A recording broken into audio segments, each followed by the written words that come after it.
ఎక్కడో చోట సాతాన్ని ఇరికించాలి.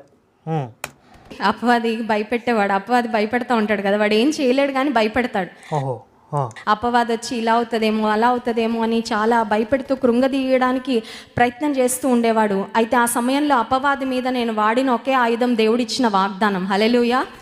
సాతానా నువ్వు ఏమన్నా చెప్పు, నాకు నన్ను భద్రంగా కాపాడుతానని వాగ్దానం చేసిన యేసే నాకు ఉన్నాడని చెప్పానండి. హల్లెలూయా. హల్లెలూయా. అంటే ఇక్కడ మీనింగ్ ఏంటంటే ఈవిడికి భయం వేసింది ఆపరేషన్ అనగానే. అమ్మో ఎక్కడికి వస్తారో ఎక్కడ తీస్తారో అసలు ఏం చేస్తారో అని చెప్పి ఈవిడికి భయం వేసింది. ఆ భయాలని సాధారణ మీదకి నెట్టేస్తుంది. అంటే ఆవిడ మైండ్లో వచ్చే డౌట్స్ ఉంటాయి కదా, ఆ భయాలు ఉంటాయి కదా, అవి సైతాన్ అని క్రియేట్ చేస్తుంది. మళ్ళీ ఈవిడికి సర్ది చెప్పుకుని అదే దేవుడు అంటుంది. సో దేవుడిచ్చిన వాగ్దానాన్ని చేత పట్టుకొని ధైర్యంతో ముందుకు వెళ్ళడానికి దేవుడి సహాయాన్ని యుద్ధానికి వెళ్తున్న రేంజ్లో చెప్తుంది ఈవిడ బిల్డప్. ఎంతమంది లక్షల మంది ఆపరేషన్లు జరుగుతున్నాయి హాస్పిటల్స్లో. డాక్టర్ చిన్నబాబు గారని అపోలో హాస్పిటల్లో చాలా అపోలో హాస్పిటల్ ఆషామాషి హాస్పిటల్కి వెళ్ళదు.